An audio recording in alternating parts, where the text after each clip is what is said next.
Wait lang guys ha, contacting lang yung GMS. Tapos wait lang, check ko lang. Sila Joel wala pa.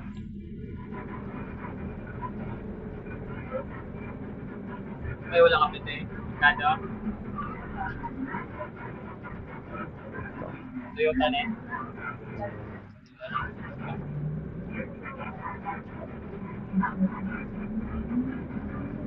Kung wala pa eh.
Arthur. Si Mark nasan? Nandito na siya with Zid. Ayun, yun. Kita ko na. Tapos, for GMS. Complete for Viz. Oo. Sa South Luzon, complete na din. Dito si Nick, Joy, Topher.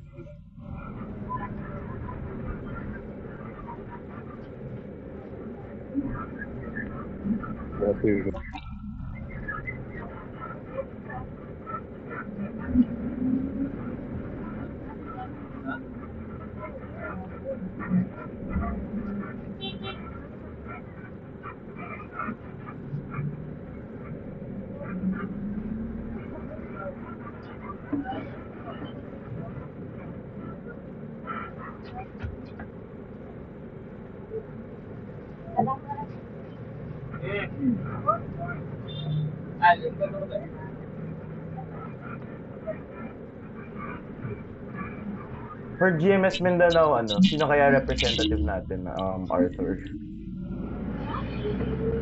He will be joining Ay, Brian. ano name niya? Kasi hindi ata nakapag... Ricarte. Ricarte? Na-forward ko na yung Okay. Ricarte.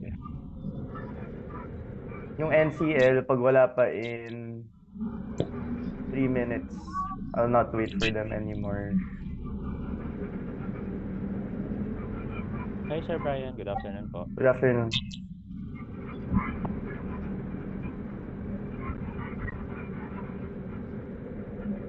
So by 3:07, if wala pa sila, just start na ako. Babasahin na lang nila yung email. Kasi nag-email naman ako na may meeting tayo today.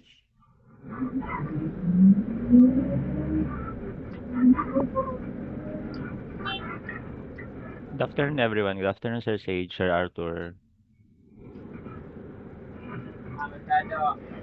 Brian. Nandito naman si Ate Grace sa meeting, so I guess Ate Grace can be the representative. Okay. Ate Grace, sila Joel ba, busy now? And si Ryan?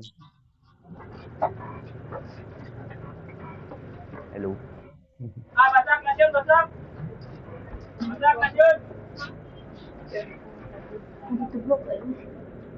Boss, basak tubangan mo ba? Ano ba yan? Tubangan? Ito? Ha?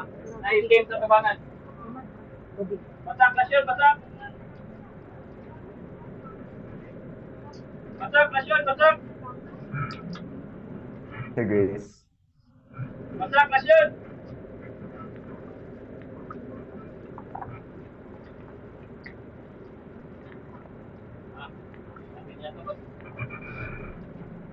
Okay.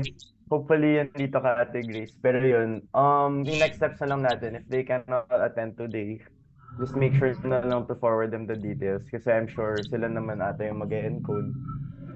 ng data natin that we need for this project. Ayan. So, mag-share screen lang ako, guys.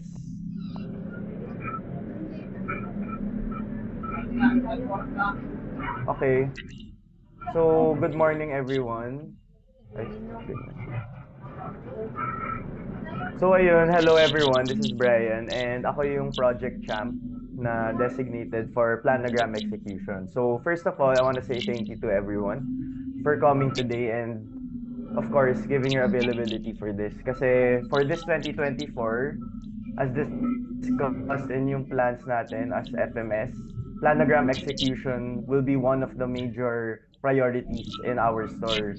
Kasi of course, with the planogram execution, it gives our consumers a good shopping experience. And ito talaga rin yung mga dinedesign ng VMG for a specific way on displaying our SKUs para visible talaga lahat. And to give emphasis, of course, to our new products, yung mga packs natin for Pancit Canton, and syempre yung ibang categories din natin. So, ayun, as discussed by Ains last time, I asked her din if na-discuss na rin naman sa inyo. Syempre, we will be including planogram execution din for yung assessments natin, if I'm not mistaken, Sage Ali. So, ayun, kaya ko din ginawa tong meeting kasi I really want a fresh start sa planogram data natin, no? That's why I made a new template for everyone to be uniform. Kasi just a short background or story kung bakit gumawa ko ng bago for a more uniform file is iba-iba yung data na or iba-iba yung pagkagawa ng data ng mga iba-ibang agencies. Pero there's nothing wrong naman with that. It's just that now I created this new process for everyone. Para at least if we consolidate data that we will present sa mga MNC people and of course sa mga reviews natin together, we will all have the same top line data.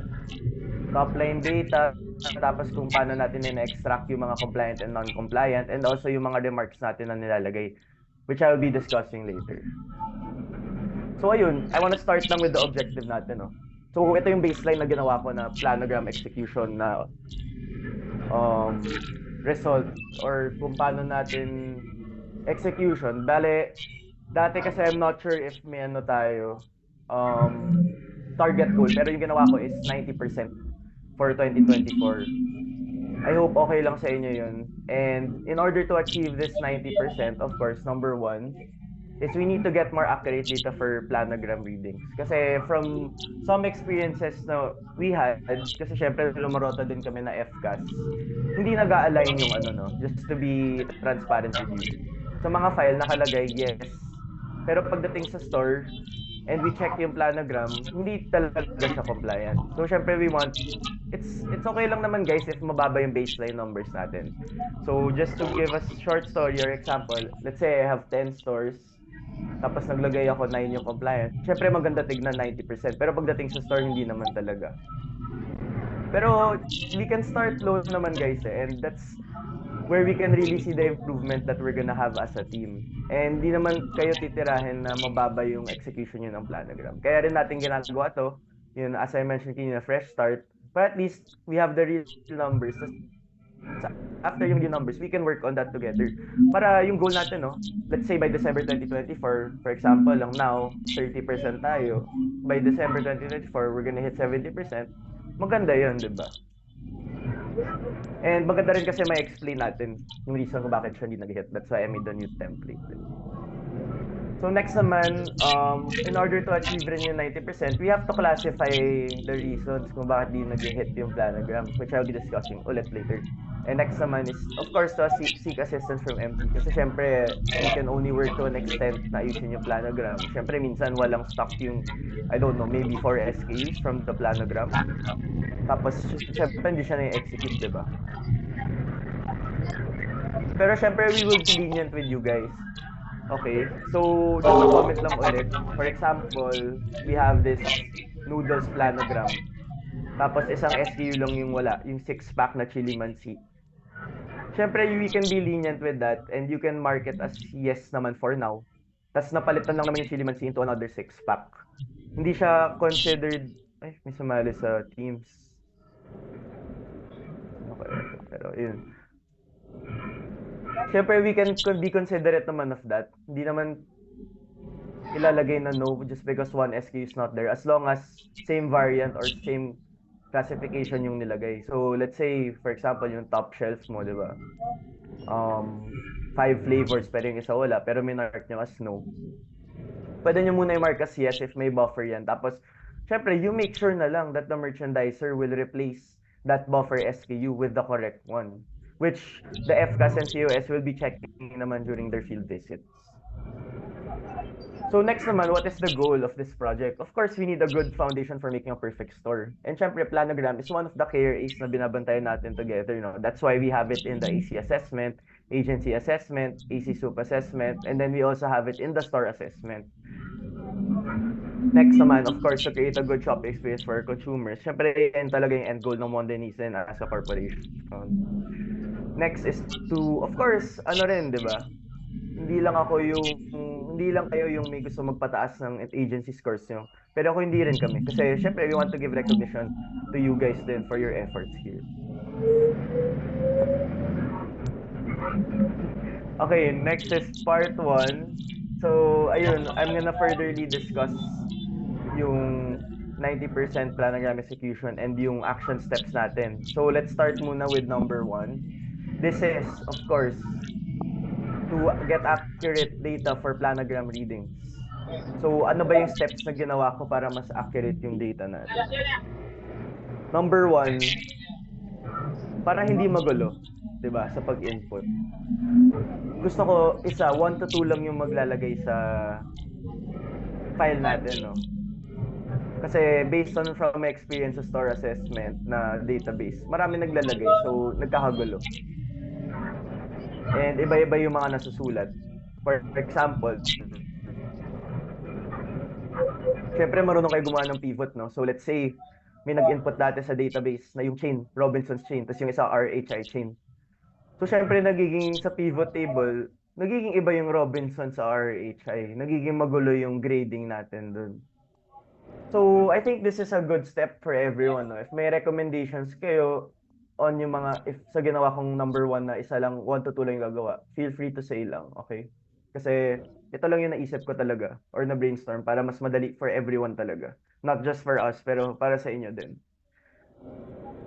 Okay, so before everything else, syempre, na-send ko na yung template natin nung January 31. Sana ma-achieve nyo yun by February 4, no? 5 p.m. That's for yung January data natin on the planogram execution. And gagawin natin to monthly. Or pwede nyo gawin daily. Pero i-consolidate ko siya monthly yung mga ini-input nyo dito sa file. February 4 kasi ika-copy-paste basically nyo lang naman yung ginawa natin for quarter 4 yung mga binigay nyong data sa akin sa email. Ika-copy-paste nyo lang dito or ipe-paste nyo in a way na mag-align siya dito. And syempre, papatungan non-compliance sa noodles nung December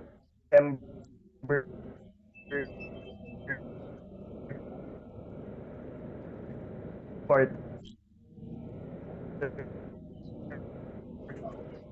for yun na siya as yes doon sa file. We have GMS, PWI, Dynapro, NAS, and GSA.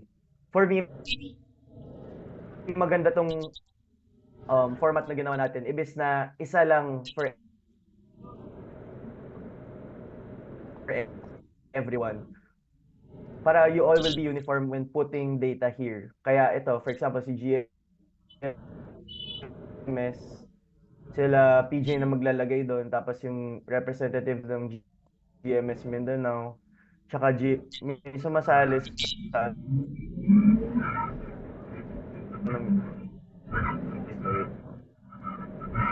sumasalin sa teams natin. Tapos for PWI, actually I will be discussing sa next slide naman yung mga details natin. Ayan. So once you've seen the sheets, makita nyo yung rows na to, no? Ito yung sinasabi kong uniformity natin later. So we have area, AC soup, AC, store code, chain, then store name. Okay. Okay, I have 3 rules lang sa mga leaders na pinili when inputting the data. So, dapat yung text pare-parehas lang. Pag kunwari per chain or sa mga easy soup na ilalagay. Kasi, ayun again, just a short story kung bakit ganito yung rules ko. Again, yung kanina, from experience, yung iba, kunwari nakalagay Robinson Shin, yung iba RHI. For example, yung easy soup, yung iba nakalagay Nick De La Cruz, tapos sa ibang boxes nakalagay De La Cruz Nick. So pag pinipivot table siya, hindi nagbabump yung score, di ba? Tapos manually pa siya inaayos. So kaya ako ginawa tong step para wala nang manual na inaayos for everyone. For everyone yun. Okay, so let's make sure na lang yun na uniform talaga itong mga details na to, like area, AC soup, AC store code, chain and store name. I mean, syempre for store name, hindi na yun uniform kasi iba-iba naman yung pangalan ng store, di ba? Okay, so number 2 rule naman, the second rule naman is yung format ng names natin is last name tapos first name. Okay, so let's say, store ko sa Timog, well, si Janine wala na, pero Fernando, Janine. Ganun. So, ano yung action steps natin to achieve these, data that we need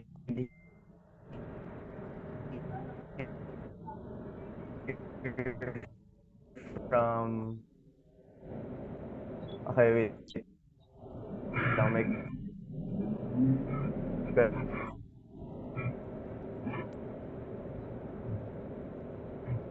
question si Sage. Buo naman yan. Tuloy ka lang. Okay. So, ano yung action steps?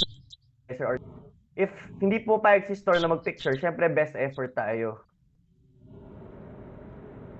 Okay, best effort lang tayo sa mga chains na hindi nag-aalaw magpa-picture.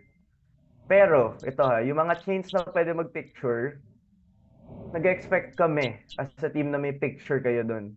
Kasi that is, ang dami nating stars sa Philippines, no? We have over like 7,000 plus. So, syempre, hindi naman lahat yun mabibigay. Pero, yun yung i-check namin talaga. Yung mga stars na pwede mag-picture. And that's the only way talaga to validate if talagang compliant yung planogram. Kasi kami as FCAS or COS, and of course, tayo rin as agency, hindi natin kaya bisitahin lahat yun in 1 month, di ba? Syempre, that's not realistic for everyone. Okay, ayun. Next naman is to retain inputting data of the apps that help you generate the planogram data. So, tama naman yung ginagawa nyo. Syempre, may data tayo na ina-input ng mga ACs nyo. So, if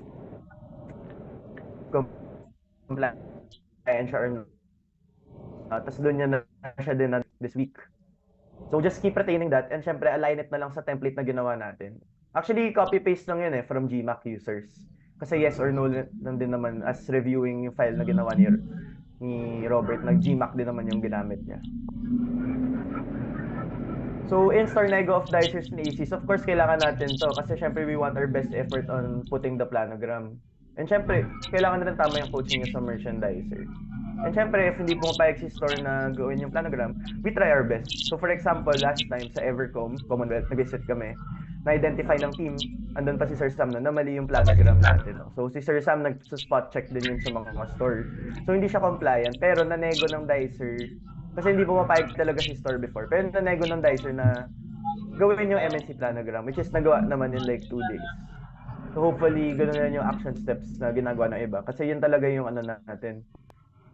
Yung rapport natin sa store is with the talaga, store manager. Sila talaga yung unang makakatulong if yung store hindi pumapayag na MNC planogram yung gawin. Okay, next after inputting the data here ng mga ACs na to the apps, yung mga champion, which is kayo, will input the data in the file that I showed in the last slide. This one. Alas yun. Okay. Itong sinend ko na link na to. Yung iba nag-input na. So, I'll show an example naman sa following slide. So, yun, again, congratulations sa mga napili. Siyempre, napili kayo for a reason. And may tiwala sa inyo yung mga leaders ninyo, no? So, let me reiterate lang yung mga napili to input in the file. So, again, you were chosen for a reason ng mga bosses nyo, no? Siyempre, pinagkakatiwalaan kayo ng mga to. And kaya talaga yung fit for the job to do this project. So, ayun, for GMS GMA, PJ.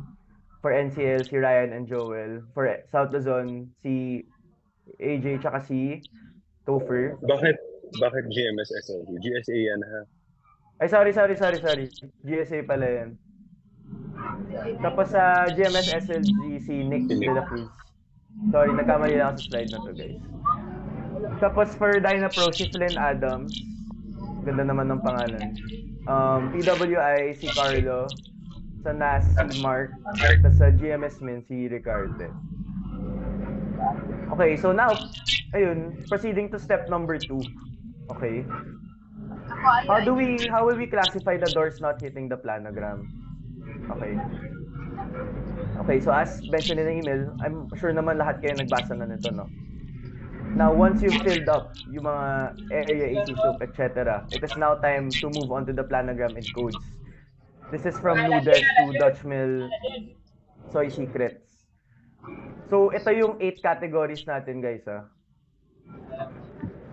Ay, wait lang. Baka, or 5, 6, 7, 8. 9 pala. 9.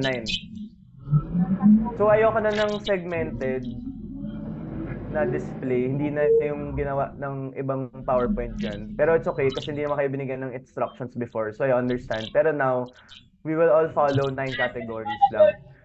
We will have noodles, biscuits, packaged cakes, culinary, mamasitas. Ito yung mga oyster barbecue meal mixes. Tapos nam-nam, Dutch Mill Yogurt Delight Pro, yung Dutch Mill Soy Secrets.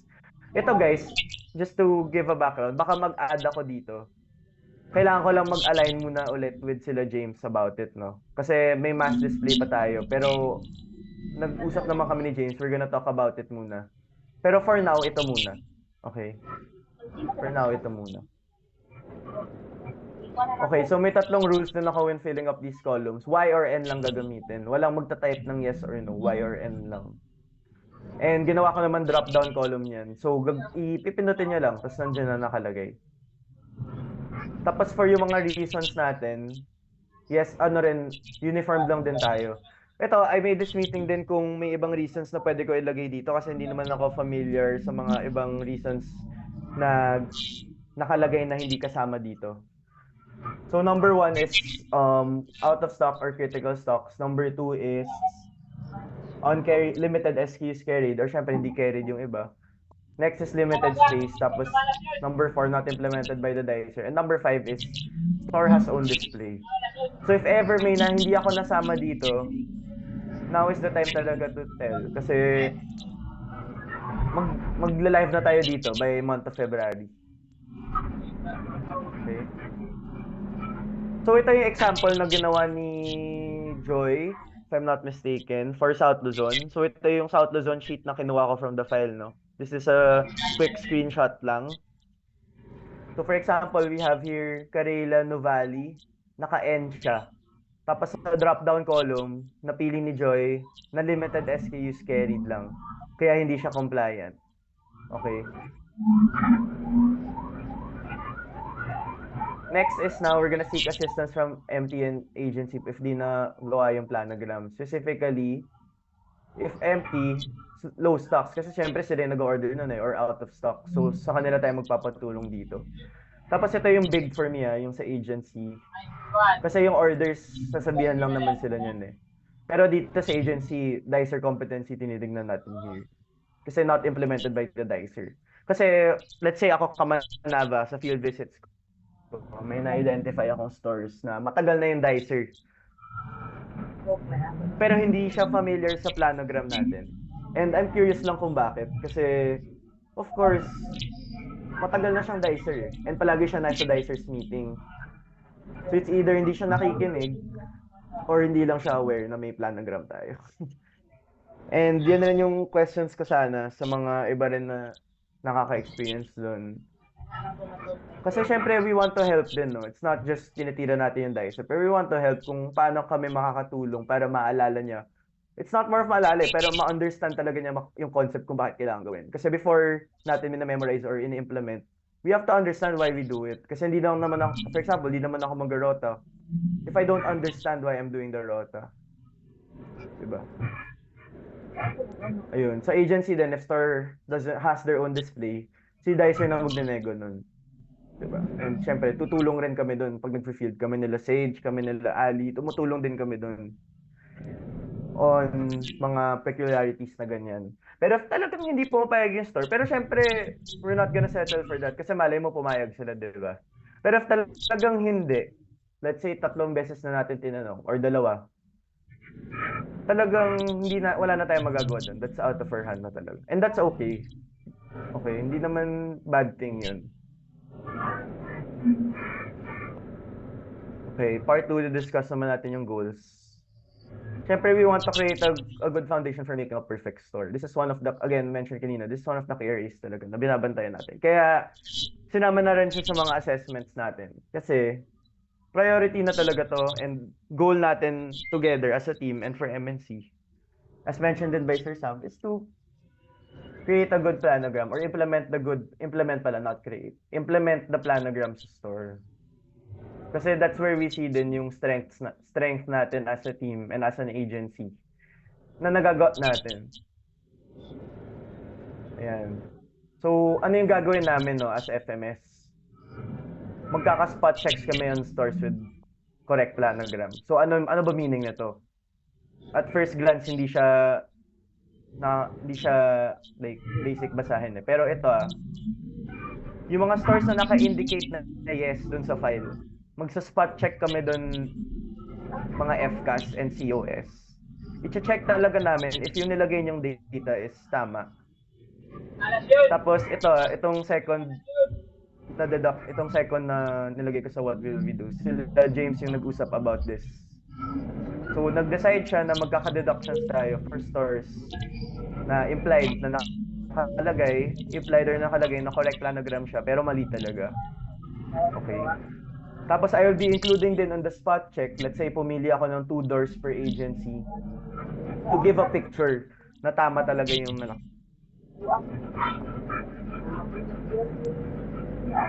nakalagay. Kasi doon talaga visit to check yung mga 7,000 plus stores na nilagay niya sa file, di ba? We only have 1 COS in South Luzon. And syempre, di kaya ni Sage i-visit lahat yun. Okay, so what we need is to accomplish the tracker muna by February 4, 2024. Bakit kailangan February 4? Kasi we need baseline data. How will we start if we don't have the data? Siya ilalagay with the drop-downs. So that's it. And yung mga pictures na meron din kayo na, let's send it here. Kasi I'm planning to do an alignment with sila James and Sir Sam, showing na nagawa talaga natin ito ng maayos. Pero guys, just to be frank, this is just the start. So, di naman tayo perfect. And no store is perfect din. Kaya, ayun, it's okay to start from a low baseline talaga, guys. Kasi, wala, it's better na mas realistic tayo talaga. And we work our way from there. Saka dito lang naman kami and like sila Sage, tumulong sa inyo. And then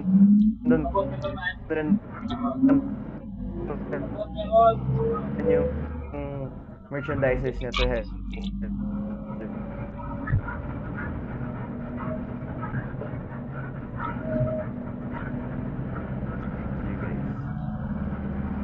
Okay, so magandang question yun kasi hindi ko nga ulit nalagay yung cutoff natin for yung data. Pero we're gonna follow the first Monday of the next month. Kasi syempre hindi niya magagawa yun sa 31 kasi mag-extract pa kayo ng data nun eh. So I understand yung perspective niya doon. Ida-download niyo pa yung data, i-input niyo pa sa file. So let's do the first Monday of every month. So yung data for February 2024, yung first Monday ng March is March 4. Ganon. So for yung data ng January, that's February 4 kasi yun yung first Monday ng February. So ganon. Okay, anyway. If na-gets na ng lahat, if may hindi ako clear na nasabi, sabi na lang. And if ito yung important yung sa drop-down menu. If kulang yung mga nilagay ko sa drop-down menu, ay, sorry. Okay, guys. Na-message ako ni TJ na February 4 pala yung Sunday pala yun. So, February 5 pala tayo, guys. February 5 for the submission. Brian, singit ko lang. For submission of the planogram report, it will be per area agency, not per agency. because all our assessments are per area agency. So we know the accountability kung may nalilate. Tapos easier to Okay. check kung merong inconsistencies versus what we see on film. Paki-take note na lang please, GMS. Okay, GMS. So, magdadagdag ako ng 2 sheets. So, bale, magiging 3 na siya. GMS, GMA, GMS South Luzon, and GMS Hi, birthday up. NCL. Ayun. Madali na lang yun kasi wala pa naman kayo na input nung na-check ko. So, nagawa na lang akong separate sheet for that. Tapos yun, pag-usapan na lang namin nila yung mga mass display. Kasi palagi rin umiiba yung mass display natin eh. So, ayun, nag-usap naman kami ni James about that like 2 days ago na papag-usapan muna namin yun. So, for now, yung mga categories muna na nandun.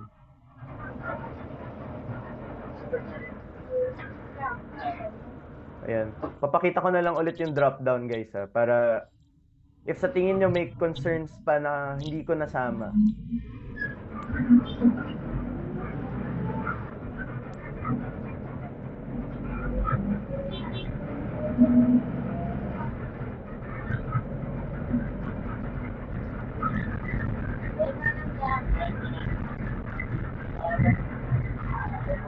Okay, so wala pa naman. Opening lang ako ng file.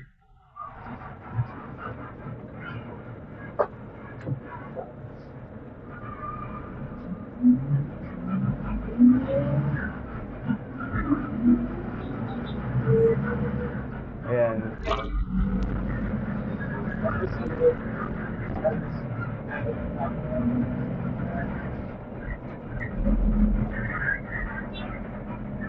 Nakita ko lang sa inyo guys na maglalagay na ako ng NCL para at least clear na sa atin lahat. GMS, GMA, GMS NCL, and GMS Bicol. Ayan, 8 agencies tayo. Ay, may ano pa pala tayo, sorry. GMS Mindanao pa pala. Palagi ko nakalimutan.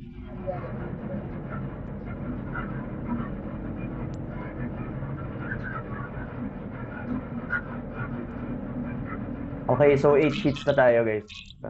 Yun. Tapos nandiyan na yung drop down na.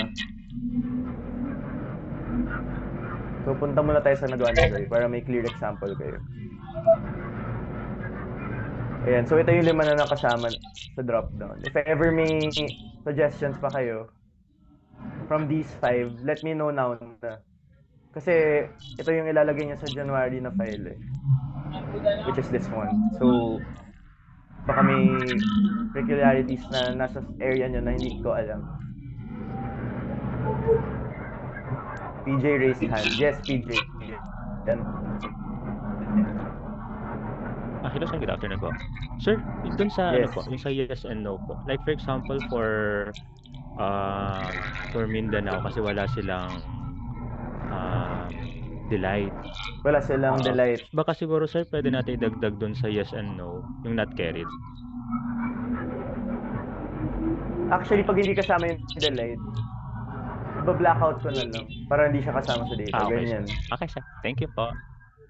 So, sa GMS Mindanao lang hindi, ay saan pa hindi carried yung Delight Pro U? Sa West Visayas. Kasi alam ko sa Visayas meron eh. For West Visayas, Visayas. Bri, Central, Cebu lang kasi yung may delight. And then all others, walang delight. Wala din kami yung Proyo for Total Vis. Sa Cebu lang meron. Oo, Cebu lang meron for delight. Tapos selected stores lang din ito. Okay, i-blackout nyo na lang pag ganun, yung camp. Ganito, i-blackout nyo na lang yung mga store na wala. I-paint nyo lang as black yung yung column.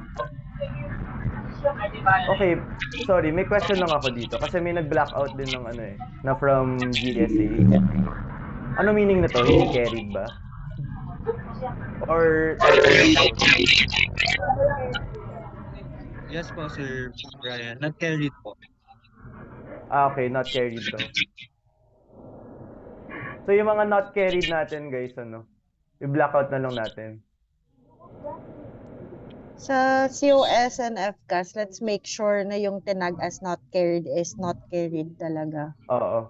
We need to verify that. Okay.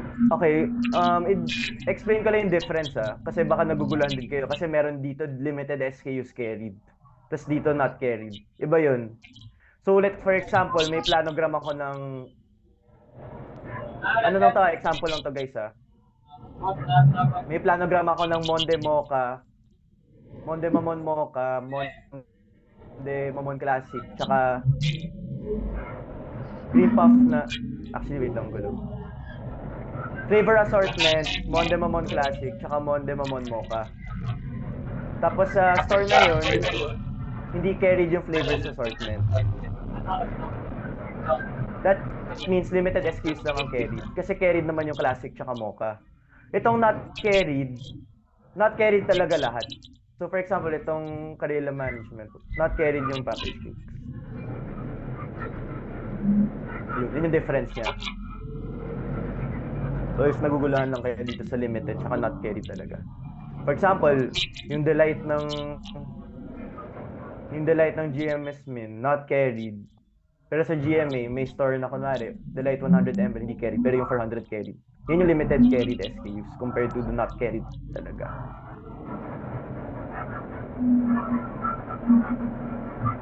Yun. So tama naman, blackout na lang natin para at least uniform. Na-start na rin naman na. Tapos ito, blackout ko na rin yung sa GMS Min. Tsaka yung formula ko naman na plano kong gawin will not count naman yung mga naka-blackout. Okay? So kasama lang talaga yung total stores na nagke-carry ng product natin. Okay? Ayun, sa NASH na blackout na. Ang bilis. Bray, sa ano na lang, padagdag na lang yan sa instructions yung iba-blackout yung not carried para lang aligned for all. Dun sa email. Sige. Thank you.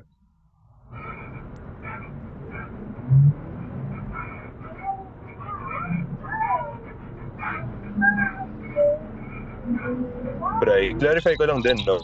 If merong own planogram, di ba walang net out na mangyayari? Ang mangyayari is that we will target as store planogram ba? Or outlet planogram? Basta parang gano'n. Yes. We will target as, no muna, tapos store has own display. Tapos magko-coordinate muna kami ni James kung isasama natin siya sa baseline data natin as a group. Okay. So, essentially, all stores pa rin talaga input. Walang net out muna. Oo. Basta maayos lang yung tagging na if may store planogram nga, we tag them as store planogram. Yes. Got it. Thank you. Kasi di rin daw pa nakakausap ni James si Sir Sam about yung mga stores na hindi nakakasunod ng if ika-count pa natin. Pero of course, now, will still retain the process na no pa rin siya kasi hindi naman siya talaga siya, diba? Ito yung honest answer kasi hindi naman talaga siya nasusunod.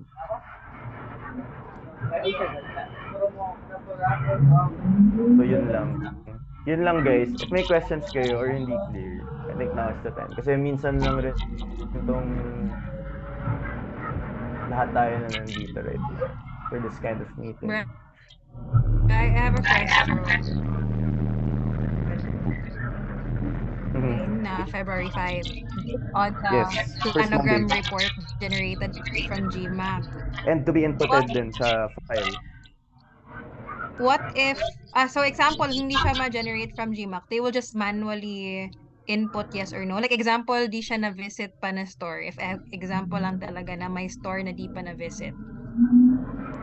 What will input? Kasi di ba dapat siya na data is coming from the GMAC data? Yes. GMAC planogram data. Actually, about that question kasi, if hindi pa siya na-visit, kukunin niya, na-visit naman lahat at doors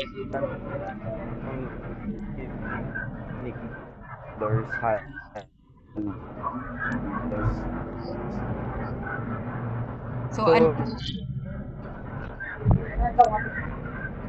just use the old data na ako as known noodles.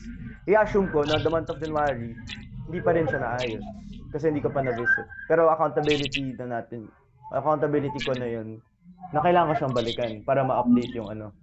That's why, ayun, for the agency, ang dami nyo rin naman nag-visit. So, if hindi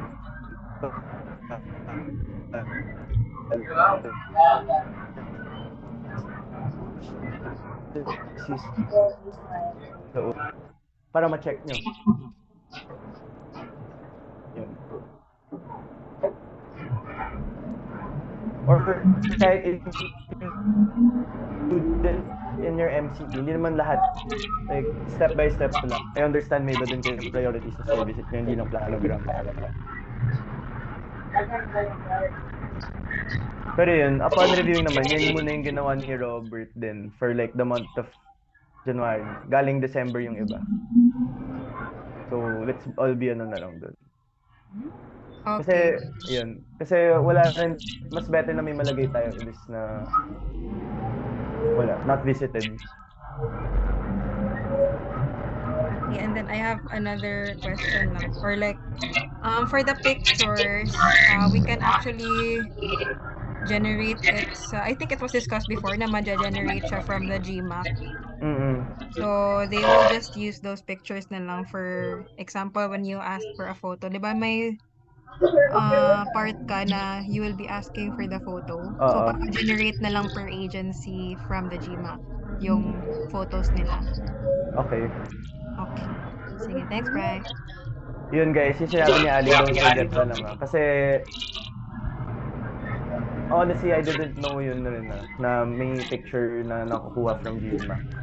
Kasi I never got to use it din sa ibang projects ko. Pero, yun, just be prepared with the photos sa GMAC. For na, sorry, go. And then if ever, like, you do not know how to generate it, just flag the COS, so that at least we can assist you also. Yeah, and I assume naman someone from your team or like yung IT niya would know how to do it. So baka pwede rin kayo mag-ask ng help. Or if ever may assigned naman na gumawa talaga ng GMAC data niyo, you can ask help na lang from them.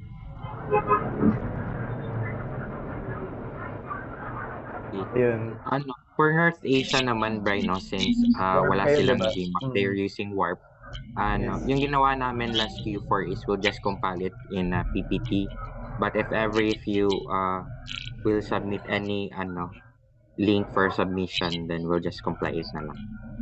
Okay. Tapos maganda yun if gumagawa na sila ng PowerPoint. Kasi if may PowerPoint na sila, basically, if nag-spot check kami, or ikaw, ipo-pull out na lang nila yung photos dun. Ka-copy-paste na lang nila. Yun yung mapapakita nila.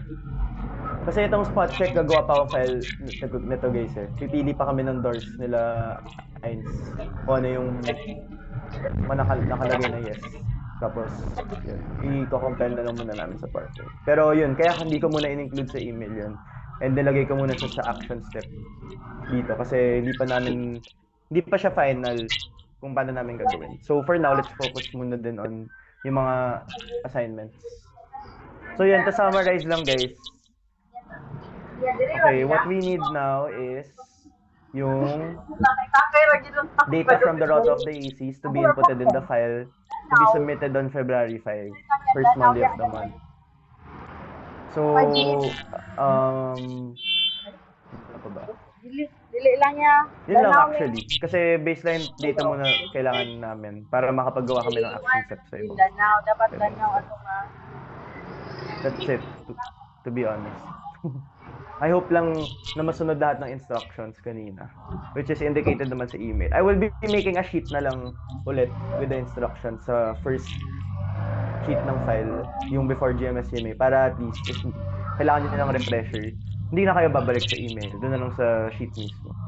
Tapos doon ko na rin ilalagay yung i-blackout yung ganito, yung submission date.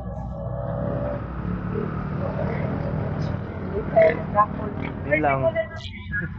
Kala ko mabilis lang, pero medyo napatagal pala, kaya sorry. Thanks guys. May questions pa ba? Hi, Sir Bri. Good afternoon, si Ryan po. Si Ryan, okay. Sir Bri, gusto ko lang i-clarify yung tungkol doon sa reason na yun, OS and critical stocks. Paano yung judgment natin, sir, for example, Dutch Milsoy Secret? So, meron lang tayong tatlong SKU. Ang planogram natin doon ay sweet corn, choco, hazelnut, Japanese rice.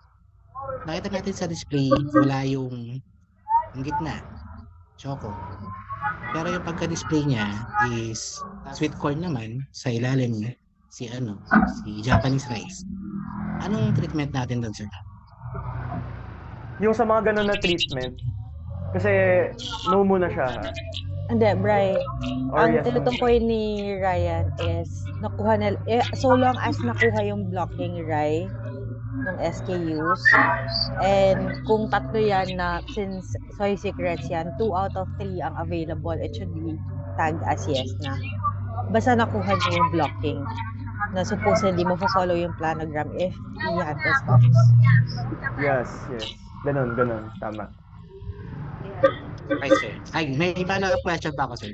Sige, go. Another example, yung limited carried SKUs naman. For example kasi po, meron akong Royal. So, ang carried lang ni Royal for oyster sauce ay 3 SKU lang.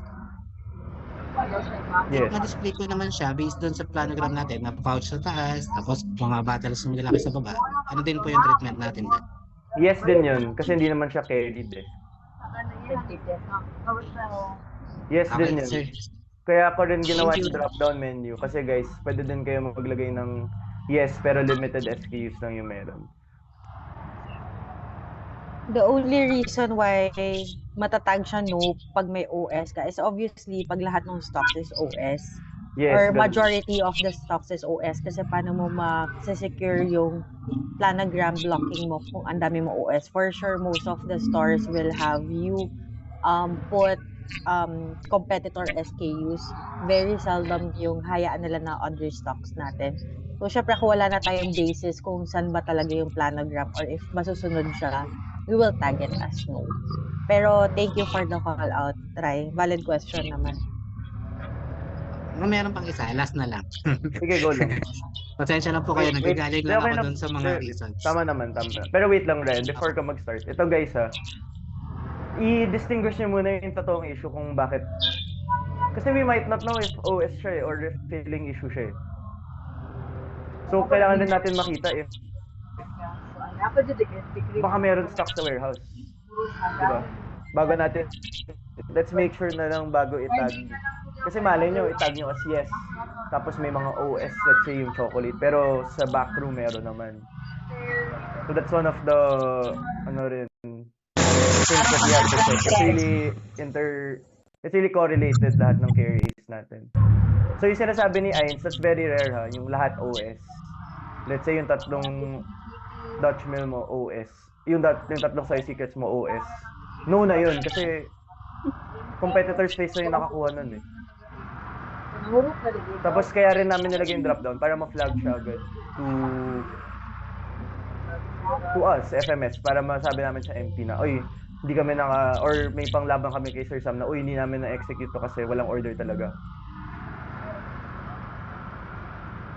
Pero aware naman kami sa mga stock outs. Like kami nila James and the whole team. Let's say yung package chicks, diba may nangyari last time. Madaming wala. Aware naman kami dun. So okay lang naman maglagay ng no dun. Okay, next, Ryan. Ano yung tatanong mo na third? Okay, sir. Sir, tukol naman sa pagka-limited space. For example po, DYG. Alam naman po natin yung ideal planogram natin for DYG. But, paano po kung ganito yung scenario? Meron lang tayong, for example, one layer lang. Horizontal. From left to right na display naman natin ng tama yung sequence. So, ano rin po yung judgment natin dyan? No pa rin yun. Pero ito we won't take it against you guys kahit no siya. Kaya rin namin ginawa to para ma-study namin kung ano pwede namin gawin sa limited space. Kasi considered no pa rin siya eh. Kasi kunwari, limited yung space natin sa planogram. Hindi talaga siya may execute. Kasi upon reviewing yung mga current planograms natin, malaki din yung space na kailangan. Pero kaya hindi talaga siya magagawa. So no talaga siya. Kasi bottom line nun, pag tatanungin mo yung dicer or yung EC, na-execute ba? Hindi talaga. It's a no talaga. Kasi limited yung space. Pero sir, if hindi naman sobrang liit, for example, yung ideal planogram kasi natin is around minimum 4 layers to 6 layers. What if meron lang tayong 3? And the display naman natin again ng tama from left to right. Ains, paano ano yun? Paano yung ano natin doon? Paano natin ita-tackle yun? For example, sir, di ba, yung planogram natin for DYG, si mixed fruit, strawberry, susunod si mango, superfruit, blueberry, orange. So kung meron lang tayong tatlong layer, ang dinisplay natin sa taas, yung first two, tama naman.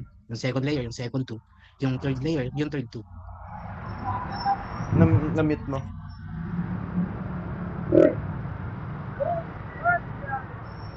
Ay, sorry, sir. Okay lang. Gets ko yung question mo. Okay, for now, ito yung action step ko doon now. No muna lalagay natin doon for everyone.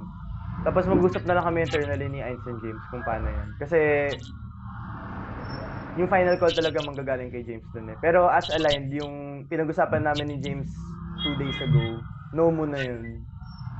For now. Tapos maggagawa na lang ako meeting ulit. Diba?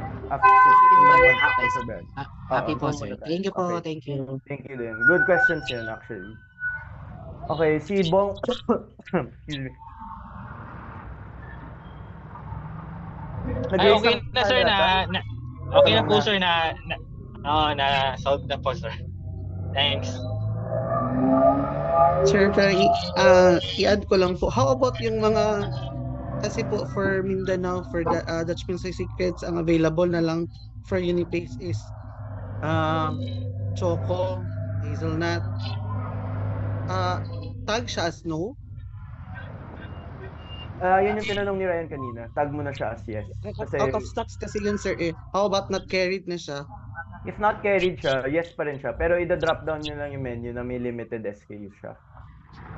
Oh, limited SKU. Okay, sir, thanks. Oo, may ano naman doon sa drop down na limited SKUs. Pero mark siya as yes. Kasi syempre di natin magagawa yung planogram nun, diba? There's no chance if it's not carried talaga.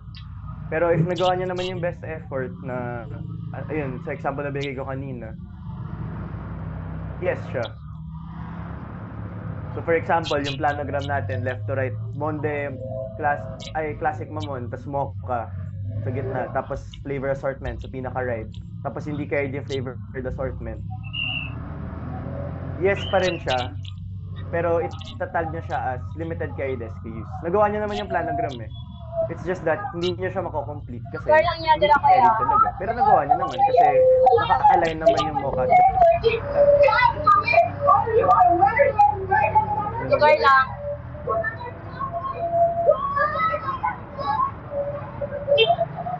Okay, just to summarize na lang yung mga no ngayon muna is yung limited space, tapos kung maraming out of stock. Ganun. Pero very rare yun guys na kunwari, 4 na 6-pack yung nawawala or 4 na pancit canton. Very, seldom na nangyayari yun. Kaya not be expecting din na na may tayo dun. Yes, tapos limited, tapos 4 yung SKU na wala. Kasi seldom naman nangyayari yan. Medyo big issue siya pag ganun, pag 4 na pancit canton yung nawawala.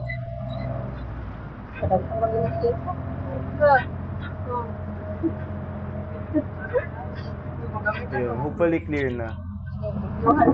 Clear ba? Yung mga Ryan, clear ba? For everyone? Opo, sir. Clear po. Thank you, sir. Kasi before I end this meeting, gusto ko lahat tayo aligned at nagkakaintindihan. Kasi, yun, iwas tayo na magkagulo yung template. Kasi yan yung baseline data natin for everyone. Pero rest assured, on my end, I promise na yung sinasabi niyong limited space, papag-usapan ko yun with sila James and Ains about it. Kasi, yun nga, that can be a big issue din. Pero, tag muna tayo as no. Ayun, si Arthur nagpakita. Yes. Siguro din daw sa limited. Minsan sir, mga mini-market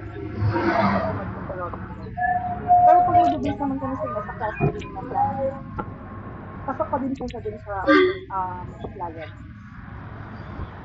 Sorry, ang hina ng mic.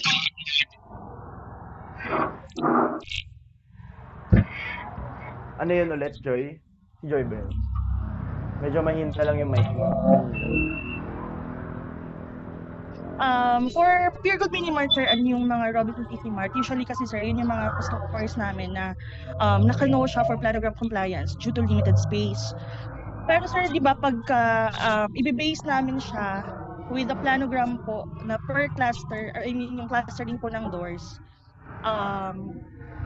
valid naman po siya, sir, no, na parang i-yes namin siya na nakahit siya for compliance. Wait lang. Sage, may sasabihin ka ba? Nag-unmute ka. Yes, i-consult ko lang din to with VMG Joy. Pero ang supposedly, meron tayong different planogram for depending on the cluster. So if following naman siya for the cluster itself, yes, we can tag them as yes na lang. Pero I'll still consult VMG.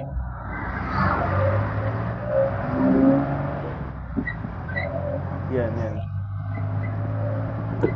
So yun, ika-consult mo na ni James kay ni Sage kay VMG yun. Pero as instructed by Sage, sige, yes mo.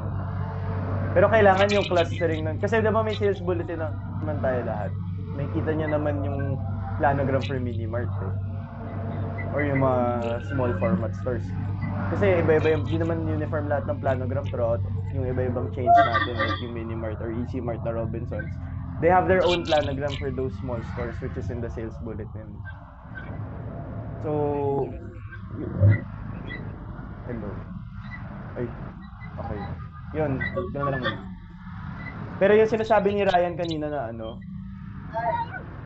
na small, ibang situation yun na. So, kailangan nyo rin mag-isip kung ano yung ilan.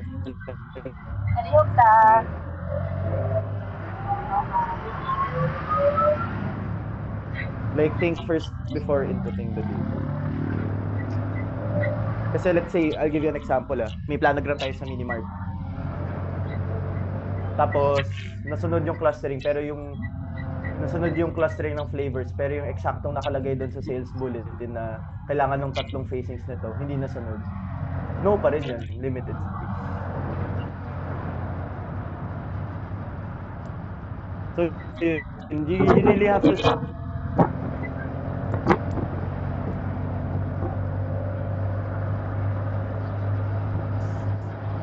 So, itatanong ko naman sa kanya lahat ng tinanong niyo. Pero yung mga nasettle na hindi na yung question, yun na muna yung isusunod natin. Kaya rin tayo may sales bulletin para may visibility tayo kung paano dapat siya. Okay, so yun lang. May any more questions ba? Sir Bry, sorry.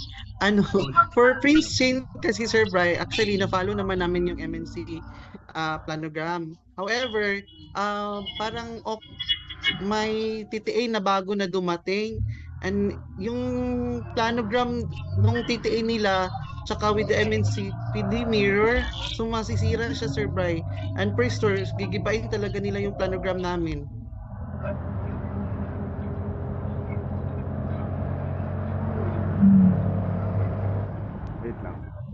Actually, medyo gumagana yung brain cells ko this guys. Wait. Napapaisip din ako sa mga tanong niya. Wait lang. Mark, maybe we can consult na lang with, sorry Prince to, no? We will consult na lang with MT sa Visayas.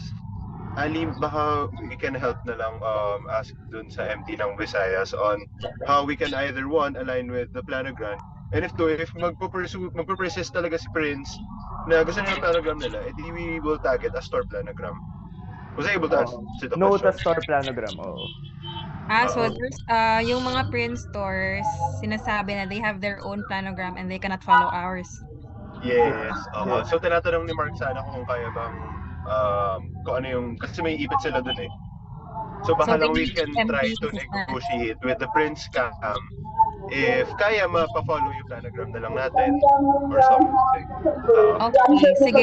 Offhand, I already opened this up with Cam, Kyle, and then yung binigay ko na data sa kanya is the planogram link na tracker for prints na may yes, no.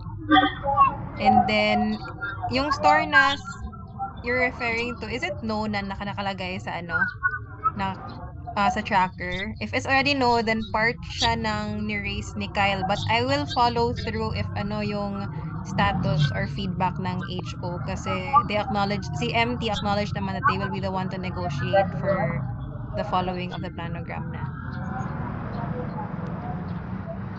Yun. By the way, Mindanao si Mark. So, Arthur, maybe you can help din. Mag-collaborate na lang kayo. Yes, Arthur, check na lang if the one that they place sa tracker is nakatag na siya as no, para at least included siya sa stores that will be negotiated by head office cam of Prince. If no naman yung nakalagay, then okay na. Ma'am Ali, nakatag siya na as yes kasi yung December finalo namin yung MNC planogram. Yun lang yung challenge namin this month. Parang may TTA daw, tapos upon checking dun sa pictures na binigay sa Dicer, hindi siya near dun sa planogram ni MNC, ma'am.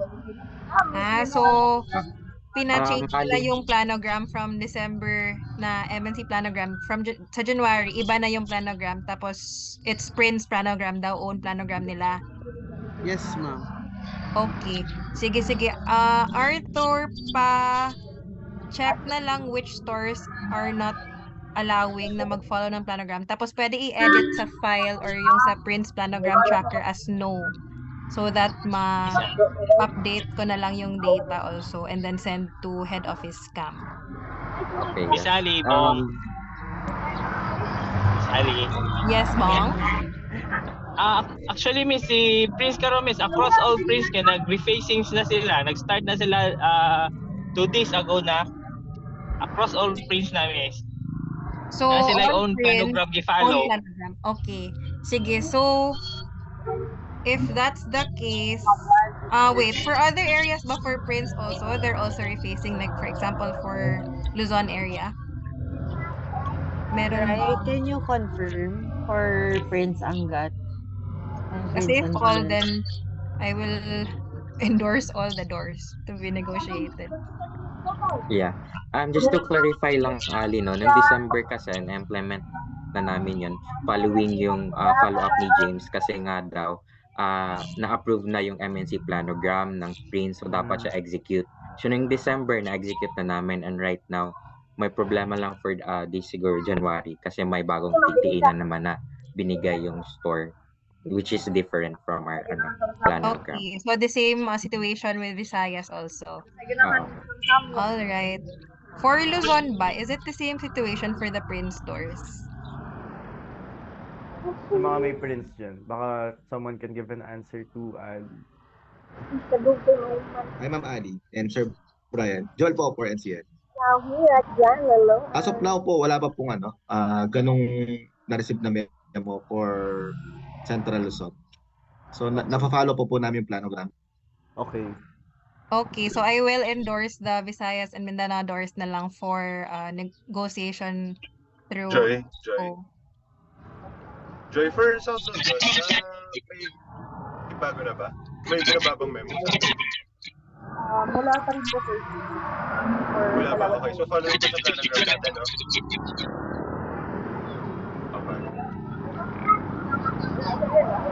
Okay, I will just ask MT assistance for listening. Thank you. Okay, yun na lang. So nakita nyo naman guys na distinguish natin sa situation na yun or that 5-minute talk na iba-iba yung nangyayari per area. So for NCL South Luzon, ganun pa rin. MNC pa rin. Pero yung nangyayari sa Visayas, Mindanao, iba. So dito rin natin may kita kung paano natin i-handle yung mga peculiarities na gano'n. And syempre yung maganda, yun nga, kaya rin nagawa itong meeting para na-erase yung mga gano'n, which is tama. Para may visibility din sila Sage and sila Ati tungkol sa mga concerns na gano'n.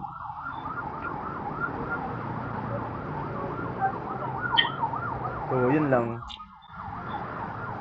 Just follow na lang yung mga sinabi ng COS niya sa inyo. Saka may next steps din naman na sila Ali, sila Art, at sila Sage about it. Okay, so yun lang. Yung utang ko na lang sa inyo is gagawa ako ng number 1, ito yung gagawin ko sa mga concern nyo. Number 1, tatanungin ko si James about dun sa limited space. Tapos number 2, para di na kayo mahirapan balikan yung email, gagawa na lang ako sheet with the instructions, with everything we talked about today. Ganun na lang. Thank you din sa insights. Nakatulong siya. Kasi, syempre, hindi rin ako familiar sa Prince Chain. Kasi taga-GMA ako. Pero this helped me din. So, yun lang. Any last, Arthur, Sage, Ali, Ines? Okay na. For us, if ever, we'll just message you na lang. Thanks, Bri. We're good. Thank you. Okay. Thank you, everyone. Salamat sa pag-attend. Sorry, tumagal. Pero, kailangan. Thank you. Thank you, ma'am. Thank you, Sir Bri. Thank you, Ma'am Ines.